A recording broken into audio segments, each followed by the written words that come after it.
धन्यवाद सर। इससे पहले हम जरा एक बार नजर डाल लें कि भगवान जी ने अब तक इन श्लोकों में बताया क्या क्या है, जो हम दूसरे अध्याय पर बात करते आए हैं। कि हमने देखा प्रथम अध्याय के अंदर कि अर्जुन की जो मनस्थिति है वो बहुत ही दुखदाई हो चुकी है उसके लिए, और वह अपना मानसिक संतुलन खो बैठा है मोह के कारण। और मोह का कारण हम समझते हैं, सब जानते हैं क्या था, कि जब उसने अपने स्वजनों को विरोधी सेना में देखा तो उसे लगा कि क्या ये युद्ध हमारे लिए सही है, कहीं इसको करने से पाप तो नहीं होगा। और उसने विभिन्न तर्क दिए कि ये युद्ध जो है हमारे लिए अच्छा नहीं है, अर्जुन को, कृष्ण जी को। तो अर्जुन का जो कृष्ण जी का इस अध्याय में जो अर्जुन को ज्ञान देना था, सबसे पहले तो उन्होंने अर्जुन को कहा कि पहले अध्याय में जो जो उसने तर्क दिए हैं युद्ध को छोड़ने या युद्ध से पलायन के संबंधित, वे सब तर्क गलत हैं। पहली बात तो उन्होंने ये की, और उनकी डांट भी लगाई, फटकार भी लगाई। फिर उसको सही जो तर्क हैं, जो सही ज्ञान है, जो वास्तविक ज्ञान है, वो दिया। अब फिर यानी जो हम सांख्य योग की बात कर रहे थे 11 से लेकर 30 तक, फिर इस जो ज्ञान योग है, जो सही तर्क हैं, जिनके दृष्टिकोण में मनुष्य को अपना जगत में व्यवहार करना चाहिए और अपना स्वरूप को पहचानना चाहिए, तो उसके बाद 31वें श्लोक से लेकर 53वें श्लोक तक उन्होंने उसे बताया कि इसको, ये जो ज्ञान दिया है, तर्क दिए हैं, इसको लागू कैसे करें, यानी व्यवहारिक रूप से उन्हें कार्यान्वित कैसे करें। अब हम चौथे पड़ाव पर पहुंच चुके हैं। चौथा पड़ाव है कि उस व्यक्ति के बारे में जो इन तर्कों को समझ चुका है, जो उसे व्यवहार में ला चुका है। अब जो अगले श्लोक हैं इस बचे हुए अध्याय के, उसमें भगवान जी बताने जा रहे हैं कि इन विशेषताएं, इसमें जो ऐसे व्यक्ति की जो विशेषताएं हैं वो क्या है, उनका वर्णन करेंगे। जो इस ज्ञान जो कृष्ण जी ने अर्जुन को दिया है, एक तो सांख्य योग का और कर्म योग का, बीच में इसमें हम तीसरी चीज स्वधर्म की बात कर सकते हैं, उसे भी हम कर्म योग में ही इंक्लूड कर लेते हैं वैसे, परंतु उसे समझने के लिए हम तीसरी बात भी कह सकते हैं। तो जो इन चीजों को फॉलो करता है, उन टीचिंग्स को अपने जीवन में उतार लेता है, फिर उसके कैसे लक्षण हैं। और इसी बात को लेकर अर्जुन प्रश्न करता है कि जो 54वां श्लोक है कि जो ऐसा व्यक्ति है उसके किस प्रकार के लक्षण हैं। आशु जी से अनुरोध के जरा श्लोक को पढ़ दें।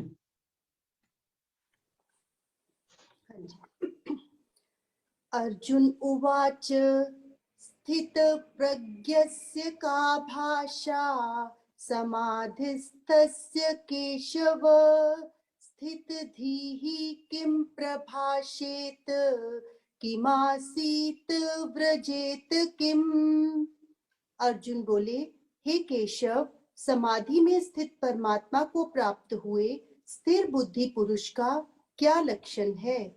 वह स्थिर बुद्धि पुरुष कैसे बोलता है, कैसे बैठता है और कैसे चलता है?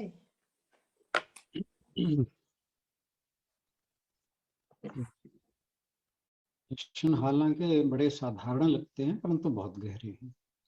अर्जुन ने कहा कि जो व्यक्ति स्थित प्रज्ञ है, स्थित प्रज्ञस्य का भाषा,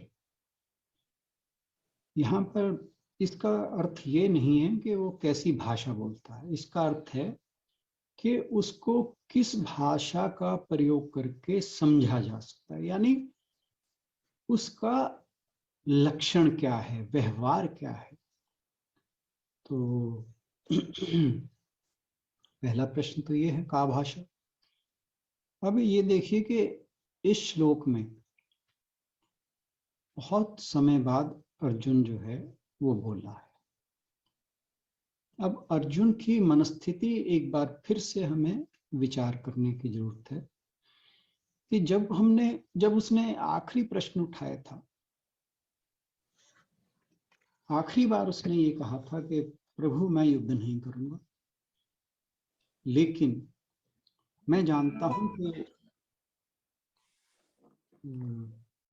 मैं मोह से ग्रस्त बुद्धि वाला हूं, हो गया हूं, और आप जो मेरे लिए कल्याणकारी है, स्या निश्चितम ब्रूहि तन्मे, वह आप कहिए।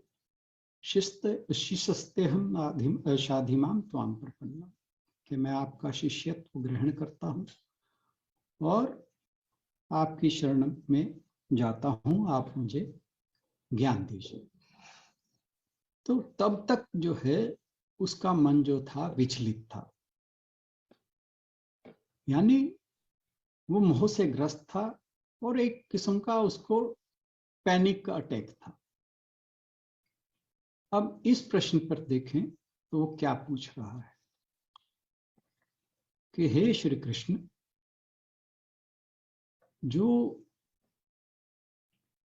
जिसकी शांत बुद्धि है,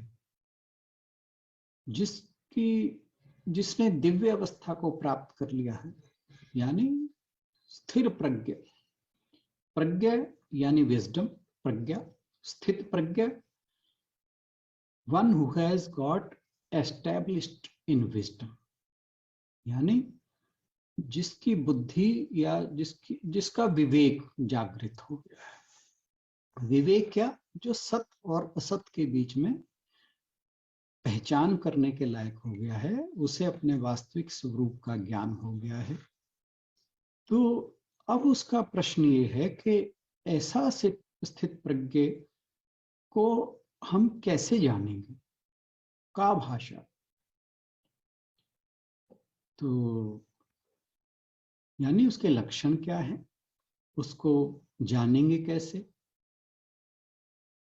तो अब ये जो प्रश्न है ये दिखाता है कि अर्जुन का जो मन है अब वो शांत हो चुका है। अब वो जो उसके मन विचलित हुआ था वो अब एक बेटर कंडीशन में है। तो अब वो जो कृष्ण जी ने अब तक उसे बताया वो समझने लगा है, वो जान चुका है कि वो जो कृष्ण जी ने बातें बताई हैं वो वाकई हमें अपने जीवन में उतारने लायक हैं। और कहा कि जब उन्हें जीवन में उतार लेते हैं तो व्यक्ति दिखता कैसा है। फिर कहा कि किम प्रभाषित, किस प्रकार बोलता है, किम आसीत, कैसे बैठता है, वर्जेत किम, कैसे चलता है। हालांकि ये देखने में साधारण लगते हैं अगर हम इनके शब्दों का अर्थ देखें, परंतु गहराई से भरे हुए हैं। वह दो बात पूछ रहा है। एक तो यह कि इस प्रज्ञा का स्थिर हो जाना क्या है। अब जो प्रज्ञा किसी के अंदर स्थिर हो जाती है तो उसके अंदर जो बदलाव आता है वो आंतरिक है। वो कहीं बाहर दिखाई नहीं देता, और यानी उसने अपनी आत्मा को पहचान लिया है। तो जिस व्यक्ति ने अपनी आत्मा को पहचान लिया है, तो ये हम जानते हैं, शायद श्लोक नंबर मुझे फिर नहीं याद रहा, कि आश्चर्यवत वदति वाला श्लोक था, कि जो आत्मा है उसके बारे में कुछ लोग आश्चर्य के से बात करते हैं, यानी वो शब्दों की सीमा से परे है, उसको बताना। तो जो वो जानना चाह रहा है वो शब्दों की सीमा से परे है, तो इसलिए जब उसने पूछा तभी उसको शायद याद आया होगा कि ये बात जो है, क्योंकि जब भगवान जी ने कहा था कि ये शब्दों की सीमा से परे है, तो फिर उसने उसमें 3 प्रश्न और जोड़े। क्या? किम प्रभाषेत, कैसे चलता है, कैसे बात करता है। किम आसीत, कैसे बैठता है। किम वर्जित, और बैठता चलता कैसे। तो यानी वो समझ गया कि जो मैंने पहला प्रश्न पूछा है उसका शायद उत्तर ना हो, इसलिए वो अपने प्रश्न को, जो पहला प्रश्न है, उसे एक्सपेंड करता है ताकि वो समझ पाए कि ऐसा स्थित प्रज्ञ जो है वो कैसा है। तो अब ये पहला प्रश्न है।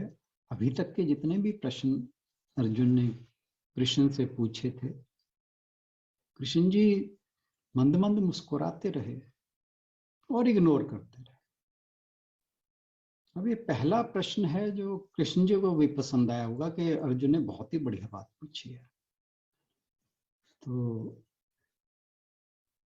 अब उसे एक तो एहसास हो गया कि भाई जो आपने कहा कि अपना मोह त्याग दे, चलो मैं मोह त्याग देता हूं।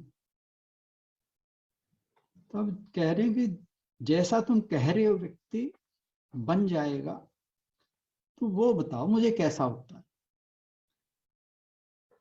तो क्योंकि पहले के सारे प्रश्न उसके ऐसे थे कि वो अपनी जो युद्ध से पलायन की बातें थी उनके बारे में वो सपोर्ट चाह रहा था कृष्ण जी से, कि ये किसी तरह हाँ कहते कि हाँ युद्ध करना गलत है तो मैं युद्ध छोड़ दूं। और अब वो कह रहा है कि चलो आपकी बात मानते हैं, आप जैसे व्यक्ति के बारे में बता रहे हो, अब ये तो बताओ कि वो व्यक्ति होता कैसा है। तो अब क्यों अर्जुन एक योद्धा है, राजसिक व्यक्ति है, राजपुत्र है, तो उसके जो व्यवहार है वो सारी बातें वो प्रैक्टिकली जानना चाहता है। थ्योरेटिकली तो भगवान जी ने उसे बहुत कुछ बता दी।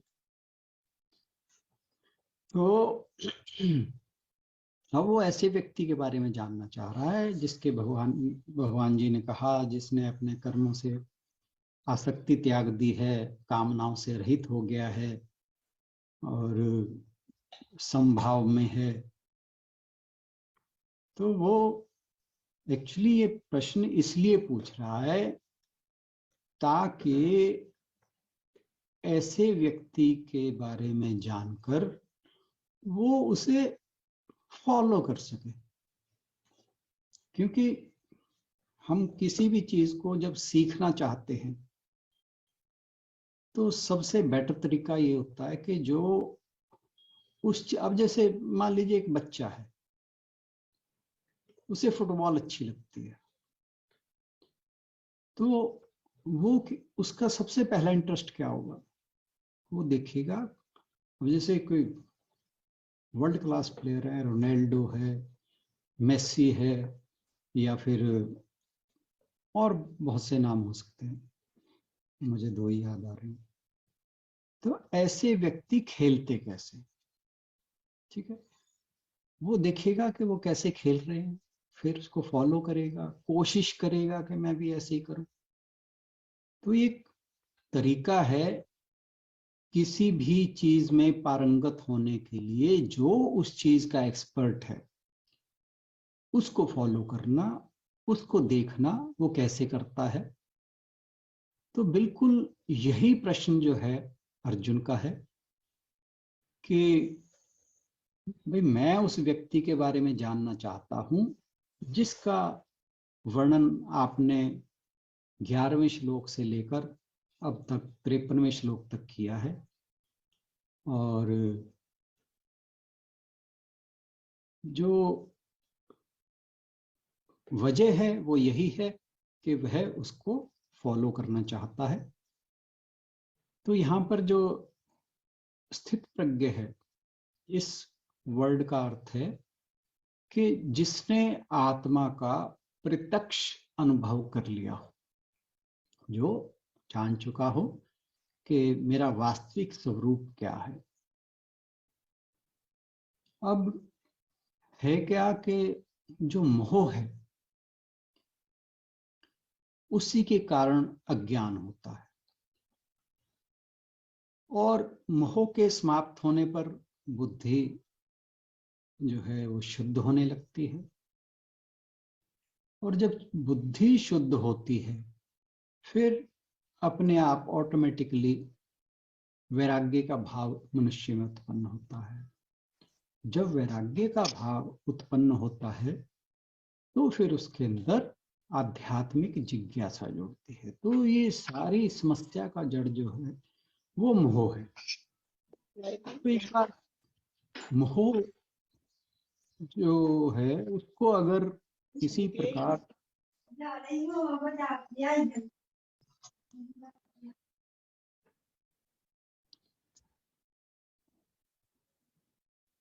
अगर मोह को किसी प्रकार जीत लिया जाए तो फिर बुद्धि शुद्ध होकर, अचल होकर आत्मा में स्थित हो जाती है, और या कहें कि जो आत्मा है परमात्मा के साथ एक रूप हो जाती है। अब जो पहले कर्म योग बताया, कर्म योग करने से जब व्यक्ति निष्काम कर्म करता है, फल की आसक्ति छोड़ देता है, तो फिर उसकी बुद्धि शुद्ध होने लगती है, और शुद्ध होने के बाद फिर वो उसकी आध्यात्मिक यात्रा शुरू हो जाती है। तो अब अर्जुन ऐसे व्यक्ति के बारे में जानना चाह रहा है, और अगले श्लोक में भगवान जी जो लास्ट टीचिंग्स हैं इस चैप्टर की वो शुरू करते हैं। अर्जुन को बताएंगे कि जो स्थित प्रज्ञ है वो किस प्रकार का व्यक्ति है। अब कहें तो आज वैसे समय है कुछ, या तो हम स्टार्ट कर लेते हैं नेक्स्ट श्लोक।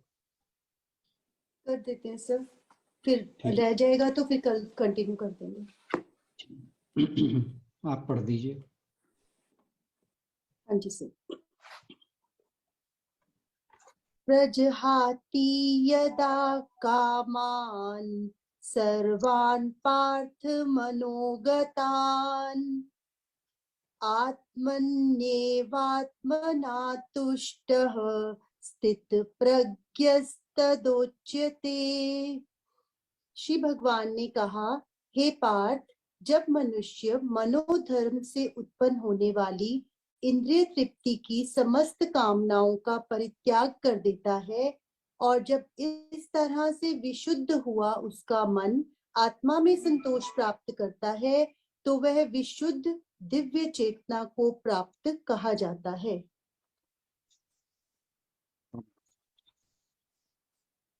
श्री भगवान उवाच, भगवान जी अर्जुन को उसके प्रश्न का जवाब देते हैं। तो यहाँ पर वो उसके लक्षण, पहचान, इन के बारे में जो भी अर्जुन ने 4 प्रश्न पूछे थे उसकी बात बताएंगे। तो इसलिए कहते हैं कि हे अर्जुन, पार्थ कहा यहाँ पर, पृथा के पुत्र अर्जुन, जो अपने आत्मा से अपने आत्मा में ही संतुष्ट है, आत्मन्येव आत्मना तुष्टः, तो जो अपने आत्मा से, अपने आत्मा यानी स्वयं की बात हो रही है, मतलब ये कहें अपने मन से आत्मा में ही रहकर संतुष्ट है, यानी वो हमेशा आत्म भाव में रहना चाहता है। तो यानी जो उसका आत्म स्वरूप है वो उसी में मगन रहता है। फिर कहा कि जो सब प्रकार के लाभ से निरपेक्ष होकर अपनी सभी कामनाओं को त्याग देता है, तब वह स्थित प्रज्ञ कहा है ना, प्रजहाति यदा कामान सर्वान पार्थ मनोगतान। तो जो अपने मन में जो भी उसकी जिस प्रकार की भी कामनाएं हैं, सारी कामनाओं का त्याग कर देता है, तो वह स्थित प्रज्ञ है। तो पहली बात कि उसने अपनी सारी जो कामनाएं हैं, अपनी मन की सारी कामनाएं त्याग दी। दूसरी बात, अपने मन से वो आत्मा में ही निवास करके आत्मा में ही स्थित होकर संतुष्ट है, ऐसा व्यक्ति स्थित प्रज्ञ। ये सबसे पहला लक्षण बताया। तो पहला क्वेश्चन भी यही था कि स्थित प्रज्ञ की के लक्षण क्या है, यानी उसे लोग कैसे पुकारते हैं। तो उन्होंने बताया भगवान जी ने कि जिसने अपनी सभी कामनाओं का त्याग किया है तथा अपने मन से, अपने अंतःकरण से आत्मा में ही स्थित होकर संतुष्ट है, तो वह व्यक्ति जो है वो स्थित प्रज्ञ है। अब मैं कमेंट्री पढ़ रहा था, उसमें था कि जो दरिद्र हैं, गरीब हैं, तो वे स्थित प्रज्ञ क्यों नहीं है, क्योंकि उनके मन में कामना ही नहीं। तो बात यह है कि दरिद्र जो है उसके मन में कामनाएं इसलिए नहीं है क्योंकि उसका सामर्थ्य ही नहीं है कि उन कामनाओं को पूरी कर सके,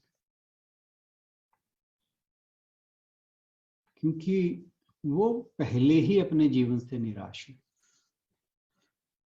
तो जो निराश है जीवन से, वो कामना क्या करेगा। परंतु अगर ऐसे व्यक्ति को किसी सौभाग्यवश या अकस्मात बहुत सा धन मिल जाए,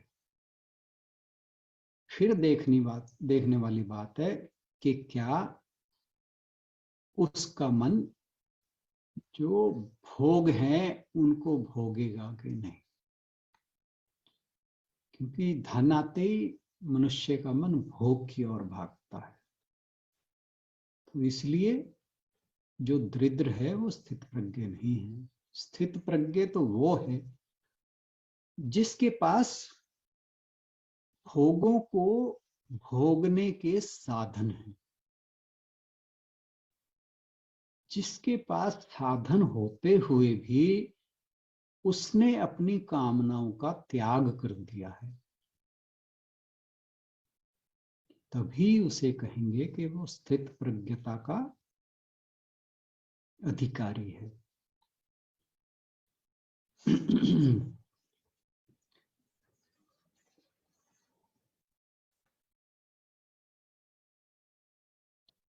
फिर इससे पहले प्रभु ने अर्जुन को कर्मयोग के बारे में समझाते हुए कहा था कि कर्मयोग का साधन करने से, कर्मयोग को फॉलो करने से व्यक्ति स्थित प्रज्ञ हो सकता है। और कर्मयोग का क्या रहस्य है कि समभाव में रहना, निष्काम कर्म करना, फल की कामना का पूरी तरह त्याग कर देना। तो लगभग यही बातें स्थित प्रज्ञ की जो भगवान जी ने यहाँ पर एक डेफिनेशन दी है वो पूरी होती है। तो निष्काम कर्म करते हुए सभी कामनाओं का त्याग करना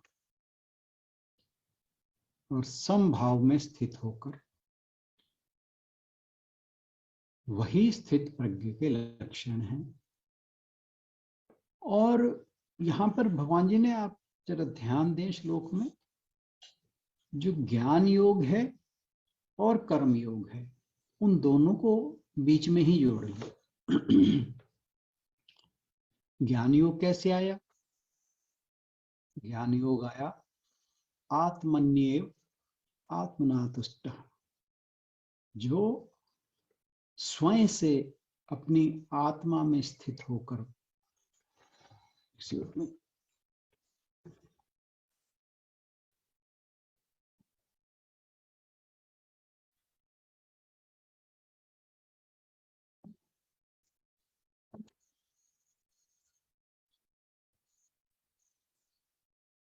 तो ज्ञान योग कहाँ आया कि आत्मन्येव आत्मन्येव आत्मना तुष्ट, कि जो व्यक्ति अपने स्वयं को अपनी आत्म स्वरूप में रखकर संतुष्ट हो जाए।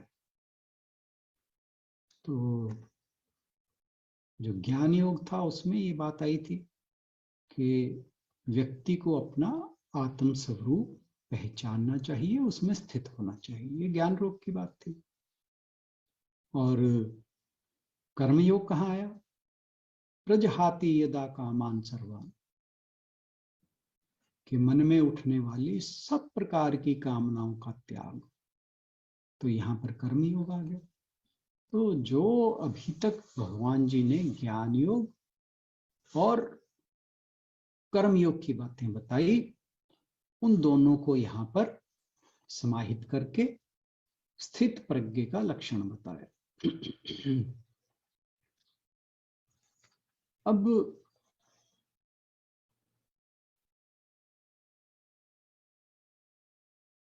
जो पहले ज्ञान योग बताया था उसके द्वारा अर्जुन का जो मोह था, जो वह अपने स्वजनों में ये देख रहा था कि उनको अगर वो युद्ध में मैं उन्हें मार देता हूं तो मुझे पाप लगेगा, ऐसे राज्य का मैं क्या करूंगा, ठीक है। जबकि भगवान जी ने इस युद्ध को जो ज्वाइन किया था, वो ये सारी बातें उनके मन में थी ही नहीं। उनका तो केवल और केवल मात्र एक लक्ष्य था कि धर्म की स्थापना। और आपको अगर ध्यान होगा, जो पहला अध्याय है उसमें पहले ही श्लोक में धृतराष्ट्र जो कहते हैं धर्म क्षेत्रे कुरुक्षेत्र, तो यह जो कुरुक्षेत्र का मैदान था वो एक धर्म क्षेत्र था जिसके अंदर धर्म के लिए युद्ध लड़ा जा रहा। तो जो अर्जुन को पहले ज्ञान दिया कृष्ण जी ने, वो उसका मोह भंग करने के लिए किया। कैसे किया? कि जो आत्मा है वो शरीर का वस्त्र है, जिसे त्याग दे, जिसे पुराना होने पर त्याग देना है। जैसे पुराना वस्त्र को शरीर त्याग देता है, उसी प्रकार आत्मा एक पुराने शरीर को, जीर्ण शरीर को, जो उसकी किसी काम का नहीं रहा, जो उस अंतिम लक्ष्य मोक्ष की प्राप्ति के लायक नहीं रहा, उसे त्याग देती है। तो ये उसके मोह पर प्रहार था। और जब मोह छूटता है, अपना वास्तविक रूप पता लगता है कि मैं ही आत्मा हूं, मैं शरीर नहीं हूं, मैं ये माइंड बॉडी इंटेलेक्ट का कॉम्प्लेक्स नहीं हूं, और मैं ही आत्मा हूं, तो जो व्यक्ति का मोह है वो एकदम खत्म हो जाता है। क्यों? उसे समझ आ जाता है कि ये जो शरीर और संसार है ये मिथ्या है, ये सिर्फ भाषित हो रहा है, ये रियल नहीं है। सत और असत का विवेक उत्पन्न हो जाता है। तो जो उसे मोह उत्पन्न हुआ था अपने स्वजनों के प्रति, उसका निवारण करते है वो ज्ञान। और जब व्यक्ति को मोह टूटता है, फिर उसे जब शरीर अपना ही अपना नहीं रहता, तो फिर परिवार, समाज, संसार, इन सब से उसे सच्चाई पता लग जाती है। जो नाते हैं, पहले उसके नाते सारे जितने भी रिलेशनशिप्स थे, वो मैं और मेरा, आई, मी एंड माइन, ये सारे के सारे यहाँ थे। ये मेरी पत्नी है, ये मेरा पति है, ये मेरे बच्चे हैं, ये मेरे माता हैं, ये मेरे पिता हैं। लेकिन जब उसे अपने स्वरूप का ज्ञान हो जाता है, अपना वास्तविक रूप पता लग जाता है, यह जान जाता है कि ये सारा जगत केवल और केवल वो ईश्वर का ही स्वरूप है, फिर उसकी जो रिलेशनशिप है वो नैरो से एक्सपेंड कर जाती है।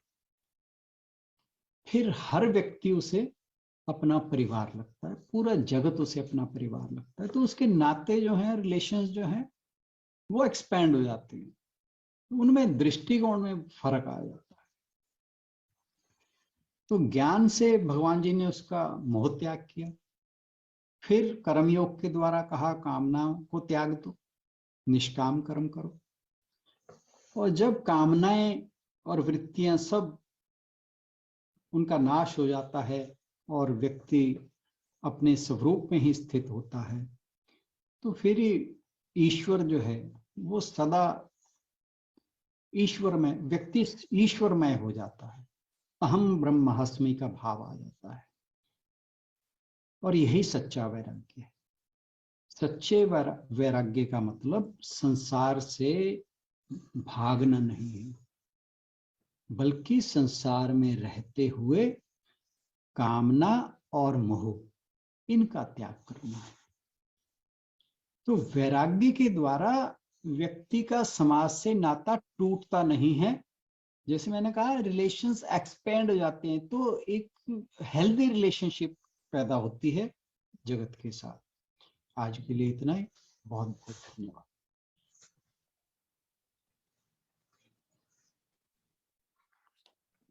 धन्यवाद राणा सर आज की व्याख्या के लिए।